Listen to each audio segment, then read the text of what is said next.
ثم جعلناك على شريعة من الأمر فاتبعها ولا تتبع أهواء الذين لا يعلمون. Mungkin masyarakat kita agak dibuat pusing Ustaz dengan beberapa banyaknya informasi yang masuk. Bahkan sebagian dari kalangan tokoh agama juga mengeluarkan pernyataan bahwa sekarang sudah bisa sholat berjamaah di masjid tanpa ada jarak dan tidak perlu melakukan protokol kesehatan, dan mereka juga menanggapi bahwa pemerintah kita juga kurang tegas dalam mengeluarkan instruksi ini karena tidak adanya tindakan ketika ada sebagian masjid yang tidak menerapkan protokol. Gimana Ustaz? Gimana kita harus patokan kepada masyarakat yang harus didengar ini? Apakah tokoh agama yang ini atau yang itu, gimana Ustaz? Ya, kalau semua orang didengarkan nggak bisa hidup manusia, nggak ada yang bisa hidup. Makanya agama ini ketentuannya jelas, aturannya itu tegas, dan arahannya itu terang, tidak ada kesamaran di dalamnya. Patokan di dalam hal ini adalah firman Allah Subhanahu wa taala di surah An-Nisa.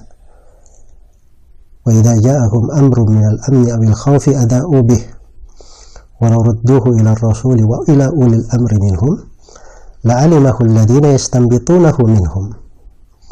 Apabila datang kepada mereka sebuah perkara yang mengandung keamanan atau mengandung kekhawatiran, ada berita gembira misalnya, tapi ini bisa membahayakan orang kalau disebarkan. Iya, bisa membahayakan orang. Nah, itu ada dimaklumi.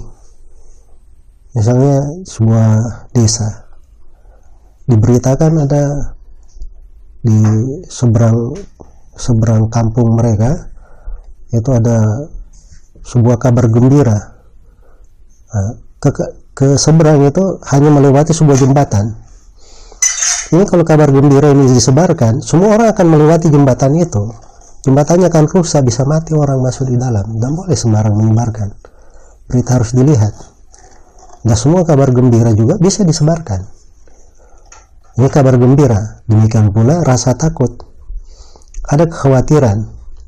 Kalau disebarkan bisa menjadi musibah umum, kepanikan, bahaya yang lebih besar. Nah, di kondisi yang seperti ini, siapa yang berhak berbicara, siapa yang didengar ucapannya, itu sudah terang ketentuan Allah. Makanya orang yang menyebarkan berita di situ, itu langsung ditegur. Ya, inilah ayat menegur di pembahasan ini. Ini ayat kisahnya menakjubkan ya kalau kita lihat sebab nuzul ayat ini, sebab turunnya. Ini ayat ketika tersiar berita bahwa Nabi menceraikan istri-istrinya. Maka berita ini disebar oleh sahabat. Iya, ayat ini turun menegur para sahabat itu. Ini cerita menyebarkan berita Nabi menceraikan istri-istrinya. Itu mengandung kekhawatiran umum terhadap kaum muslimin.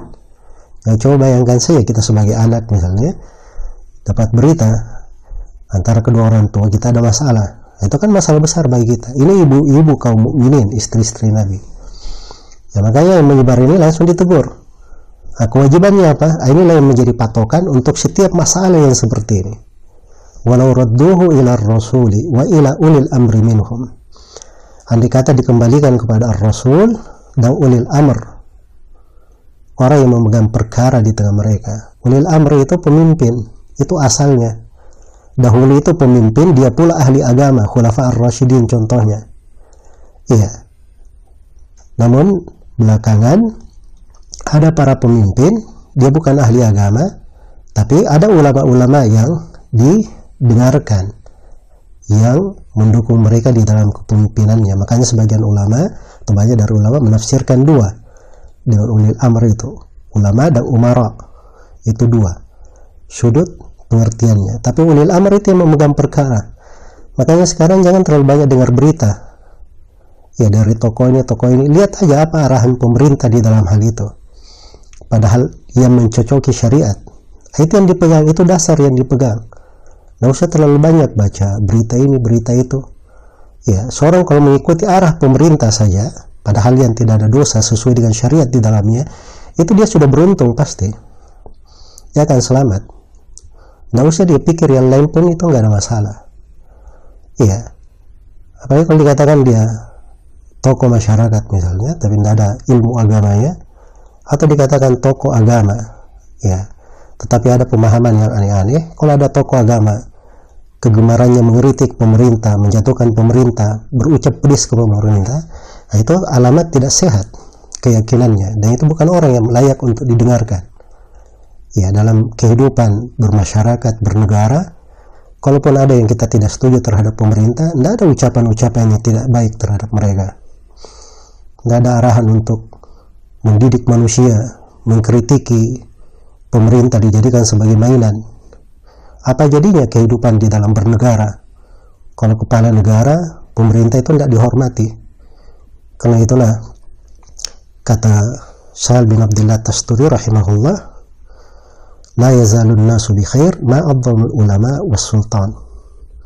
Manusia itu akan terus menerus di atas kebaikan sepanjang mereka agungkan pemerintah dan ulamanya. Itu dua komponen harus dihormati. Iya.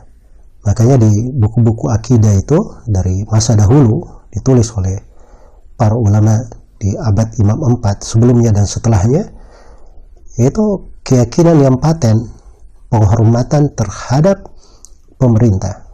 Bahkan Nabi Shallallahu Alaihi Wasallam bersabda, "Man akrama sultanallahi fil ard akramahullah, wa man ahana sultanallahi fil ard ahanahullah." Siapa yang menghormati pemerintah Allah di atas muka bumi, Allah akan memuliakannya. Dan siapa yang menghinakan pemerintah Allah di atas muka bumi, Allah akan menghinakannya. Itu ketentuan dari Nabi. Itu sikap berpolitik yang Nabi ajarkan.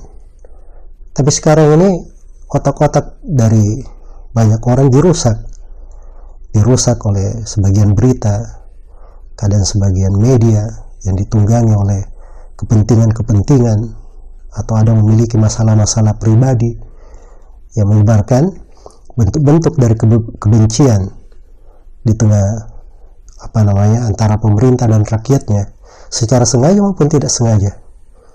Makanya masalah yang harus kita waspadai bersama. Karena itulah hidup itu sederhana, jangan dipersulit. Allah memberikan tuntunan sudah jelas, ikuti saja sampai dituntunkan. Iya. Karena itu Nabi Shallallahu Alaihi Wasallam ketika mengabarkan akan ada pemerintah-pemerintah yang zalim, Nabi tidak pernah mengarahkan umatnya untuk melakukan pemberontakan, untuk berucap yang keji, tapi Nabi hanya perintah, isbiru hatta talqauni alal haud, bersabarlah kalian sampai kalian menjumpaiku di telaga. Itulah sikap orang yang ikhlas, ingin kebaikan untuk negerinya, ingin kebaikan untuk masyarakatnya, ingin kebaikan untuk dirinya sendiri. Dia nggak ada kepentingan pribadi. Karena itu kalau ada yang mengkritik pemerintah di depan umum, ya, walaupun dia dalihnya adalah untuk menjaga kebersamaan, menjaga negara, dan seterusnya, itu ujung-ujungnya pasti ada dunia di belakangnya. Sebab orang yang ikhlas tidak akan seperti itu perbuatannya. Semoga Allah memberi taufik pada semuanya. Wallahu ta'ala.